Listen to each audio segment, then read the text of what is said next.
गरीब चाची के घर अमीर भतीजी लाई इफ्तारी। या अल्लाह, आज तो इस कमबख्त चूल्हे ने नाक में दम कर दिया है। ऐसा लग रहा है जैसे चूल्हा ना होकर धुएं की चिमनी हो। अपनी चाची को इस तरह से धुएं में परेशान देखकर जोया आकर कहती है, लाइए चाची माँ, आज हम आपको रोटियां बनाकर खिलाते हैं। अरे नहीं जोया, मैं बना लूंगी। मैं नहीं चाहती कि इस चूल्हे के धुएं से मेरी हूर सी भतीजी का चेहरा काला पड़े। इतने में जोया का चाचा अनवर सिर से पांव तक मिट्टी में सना हुआ घर लौट आता है। उसके हाथों में एक छोटी सी थैली थी जिससे चाशनी टपक रही थी। उफ, अरे थैली में से ये क्या टपक रहा है? अरे माफ करना बेगम, मैं तो भूल गया था। मैं जोया बिटिया के लिए उसके मनपसंद की रस भरी इमरती लाया हूँ। इमरती का नाम सुनते ही 24 साल की जोया किसी बच्चे की तरह उतावली जताते हुए बोली, क्या सचमुच चाचा जान, आप मेरी मनपसंद की इमरती लाए हैं? मेरे मुंह में तो पानी आने वाला था, मगर मैंने किसी तरह खुद को रोक लिया। हम सब साथ में इसे इफ्तार में खाएंगे। अरे नहीं बिटिया, मैं जरा सी ही इमरती लाया हूँ, तू खा ले। मुझे और तेरी चाची को मीठे से खास मोहब्बत नहीं है ना बेगम? जी बेशक। असल में इमरती खाने का मरियम और अनवर का भी बड़ा मन था, मगर दोनों अपना मन मार लेते हैं। बचपन की दुर्घटना में जोया के माता पिता स्वर्ग से धार गई, जिसके बाद से जोया के चाचा चाची ने उसे अपनी बेटी की तरह पाला पोसा। उसके प्यार में कोई कमी न हो, इसलिए दोनों ने खुद की अपनी औलाद भी नहीं की। अनवर की माली हालत कुछ ज्यादा खास अच्छी नहीं थी। बस उसके पुश्तों का छोड़ा गया सालों पुराना एक कमरे का कच्चा घर और खेती करने के लिए जमीन का एक छोटा सा हिस्सा, जिस पर थोड़ी बहुत खेती करके जैसे तैसे 2 वक्त की रोटी का गुजारा चल रहा था। या खुदा, कढ़ाई में जरा सी सब्जी है। खैर, नमक प्याज रोटी से ही इफ्तार कर लेंगे। सब्जी सोया को दे देती हूँ। मरियम 3 थाली लगा ले आती है। अरे ये क्या, चाची माँ मेरी थाली में सब्जी, आप दोनों क्या खाएंगे? तभी अनवर अपने गमों को छुपाता हुआ झूठी मुस्कुराहट से बोला, अरे सब्जी की क्या जरूरत, आज तो मैं नून तिल से रोटी ही चटकारे लेकर खाऊंगा। ये कहते हुए गरीब अनवर नमक तेल लगी रोटी काट काट कर खाने लगता है। अपनी गरीब चाचा चाची का ऐसा दुख देखकर जोया का कलेजा कचोट पड़ता है। वो रो पड़ती है।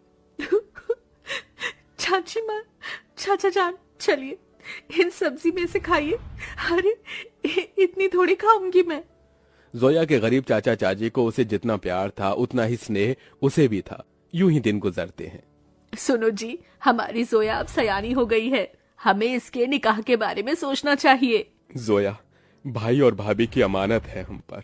मरियम, मैं तो दिन रात अल्लाह से एक ही दुआ मांगता हूँ कि मेरी भतीजी को अच्छा घर मिले। अनवर जोया के लिए रिश्ता ढूंढने लगता है, जो कि अमीर खानदान में हिना के बेटे से लग जाती है। अब शादी की तैयारी शुरू हो जाती है। अनवर, अभी तक जोया के निकाह का जोड़ा नहीं सिलाया। 2 रोज बाद उसकी रुखसती है। जानता हूँ बेगम, मगर जितना कर्ज लिया था वो खर्चा हो गया। मैंने तुमसे एक बात भी छिपाई है, मैंने अपनी जमीन बेच दी। क्या जमीन बेच दी? उसी से तो फकत अभी तक हमारी रोजी रोटी चल रही थी। अब क्या करेंगे आगे? अल्लाह मियाँ बैठा है ना रोटी देने वाला। मरियम, कुछ तो कर लूंगा, लेकिन जोया हमारी इकलौती भतीजी है। उसका निकाह अच्छे से घर में हो जाए ताकि मन में कोई मलाल ना हो। जोया के गरीब चाचा चाची उसकी शादी के लिए अपनी खेती बाड़ी बेचकर उसकी विदाई करते हैं। चाचा चाची माँ, जा मेरी बच्ची, अल्लाह तुझे दोनों जहां की खुशियों और नेमतों से नवाजे। जोया अपने गरीब चाचा चाची के घर को छोड़कर अपने अमीर ससुराल में आ जाती है, जहां उसके सास ससुर नंद जेठानी से भरा पूरा परिवार मिलता है, जहां सास हिना उसका स्वागत करती है। माशा अल्लाह, कितनी खूबसूरत बीवी है हमारे मुराद की। एकदम सही फरमाया आपने अम्मी, भाई की तो किस्मत खुल गई। चलो देवरानी जी, हम तुम्हें तुम्हारा कमरा दिखाते हैं। जोया की जेठानी आलिया उसे कमरे में ले आती है, जो कि बहुत ही बड़ा और आलीशान था। वल्ला, इस कमरे से भी छोटा तो हमारे चाचा चाची माँ का घर था। यहाँ तो हर शान और शौकत है। अगले दिन जोया नहा धोकर पहली रसोई करने आती है। अस्सलाम वालेकुम अबू जान। खुश रहो बहू बेगम। अम्मी जान, खाने में क्या बनाना है? अरे बहू, तुम क्यों खाना बनाओगी? उसके लिए नौकर चाकर है ना। मगर हम सभी तुम्हारे हाथों का शाही टुकड़ा खाना चाहेंगे। जी अच्छा। जोया जैसे ससुराल के ऐशो आराम भरे किचन में कदम रखती है तो नम आंखों से निहारती रह जाती है। उसकी आंखों के आगे अपनी चाची का धुएं में चूल्हा फूकना याद आ जाता है। या खुदा, हमारा ससुराल कितना रईस है।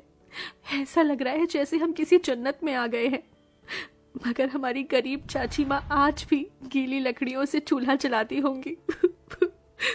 आंखों ही आंखों में जोया का उसके ससुराल में 1 साल गुजर जाता है और रमजान का महीना शुरू हो जाता है, जहां वो अपने अमीर ससुराल वालों के साथ दावतों भरी दस्तरखान पर बहुत कुछ खाती है, तो वहीं उसके गरीब चाचा चाची के हालत गरीब बदहाली में कट रहे थे। अरे क्या हुआ मरियम बेगम, अभी तक खाना नहीं लाई? मैं वजू करके कब का बैठा हुआ हूँ। जी लाई। मरियम कुछ रोटियां रखकर नमक मिर्च के साथ लाती है। जी बस यही है खाने में, रूखा सूखा है खाने में। जाने अल्लाह हमारे दिन कब बदलेगा। बाकी दिन भी रूखा सूखा खाते हैं और रोजे में भी रूखा सूखा खाकर काटना पड़ रहा है। मरियम, अल्लाह ने जो दिया है उसे सिर माथे लगाकर खाओ। बेचारे गरीब शौहर बेगम एक दूसरे को निवाला खिलाकर गम बांटते हैं। कंगाली इतनी थी कि दोनों पानी से सहरी करके भूखे पेट कड़ी धूप में भट्टी पर काम करते हैं और यूं ही दिन गुजरते गए। बेगम, अल्लाह के करम से इतने पैसे जुड़ गए, कल जोया के ससुराल इफ्तार दे आते हैं। दोनों खुद पर दुख उठाकर जोया और उसके ससुराल वालों के लिए कपड़े, फल, मिठाई के साथ इफ्तार लेके जाते हैं। अरे समधी साईं, आप दोनों? वालेकुम अस्सलाम समधी जी, ये आप सबके लिए हमारी ओर से इफ्तार का छोटा सा नजराना। तभी महंगा सा जोड़ा पहने हुए जोया आकर अपने चाचा चाची के गले लग गई। उसकी आंखों से आंसू छलक पड़े। चाची माँ, चाचा जी, कैसे हैं आप? गरीबी और गमों भरे हालातों को छुपाते हुए दोनों झूठ बोलते हैं। हम अच्छे से हैं। अरे बच्ची, तू खुश तो है? जी चाचा, मैं बहुत खुश हूँ। यहाँ सभी हमारे साथ बहुत ही अच्छे से प्यार मोहब्बत से रहते हैं।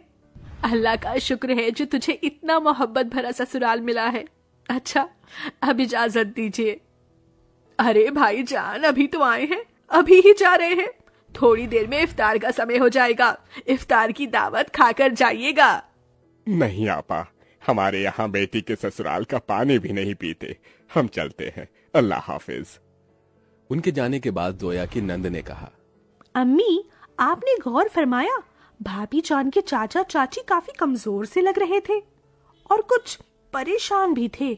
नाजिमा, लाजमी है कि वो कुछ परेशानी में है। बहू, तेरे चाचा चाची बहुत ही खुददार हैं। ऐसे तो वो हमारी मदद लेंगे नहीं। एक काम कर, तू भी उनके लिए इफ्तारी लेके जा, इन्हें अच्छा लगेगा। जोया के ससुराल वाले बहुत ही खुशियों के साथ उसके गरीब चाचा चाची के लिए इफ्तार की तैयारी में टोकरे भर फल, मिठाइयाँ, बहुत सी चीजें करते हैं। 2 दिन बाद जोया अपने गरीब चाचा चाची के घर पहुंचती है। किस्मत तो देखो, उस इफ्तारी की शाम उनके घर में रोटी के लिए भी जखना लगा हुआ था। तभी कुछ लोग अलमारी, कुर्सी, फ्रिज, पलंग इत्यादि अंदर लाते हैं। ये सब किसका सामान उतरकर हमारे घर आ रहा है? जोया, तू मेरी बच्ची? अस्सलाम वालेकुम चाची माँ, क्या बात है? इफ्तार का समय हो गया और आप दोनों ऐसे बैठे हैं? हम इफ्तार करने ही जा रहे थे। तो चलिए, मैं थाली लगाकर लाती हूँ। हम तीनों चाचा चाची भतीजी एक साथ इफ्तार करेंगे। जोया जैसे ही चूल्हे के पास जाकर देखती है तो सारे बर्तन खाली पड़े होते हैं। ये देखकर उसकी आंखों से आंसू गिरने लगते हैं। चाचा चाची, इस घर से मेरी रुखसती क्या हुई? आप दोनों ने मुझे इतना पराया कर दिया कि ये तक भी ना बताया कि आप दोनों किन हालातों से गुजर रहे हैं। मेरी बच्ची, इस घर में क्या तूने कम गमजादगी उठाई थी? चाचा चाची माँ, आप दोनों ने भी तो मेरे लिए कितनी कुर्बानी दी, कितनी मेहनत मशक्कत की और मुझे शहजादी जैसा पाला पोसा। अब मेरी बारी है। इसके बाद जोया खुद अपने हाथों से इफ्तार में बहुत कुछ बनाती है। इफ्तार की दावत देखकर उसके चाचा चाची पेट भरकर खाते हैं। आज एक अरसे बाद ऐसी इफ्तारी नसीब हुई है, वरना तो सालों से गरीबी में रूखे सूखे से रमजान के रोजे कट रहे थे। मैं यहाँ आप दोनों को सिर्फ इफ्तार देने नहीं आई, बल्कि ईद पर आपको मेरे यहाँ आना है और ये अम्मी अब्बू का हुक्म है। हम आएंगे बिटिया, जरूर आएंगे। जोया के गरीब चाचा चाची ईद के दिन उसके घर आते हैं, जहां उनका खूब स्वागत होता है और सभी साथ मिलजुल कर ईद मनाते हैं।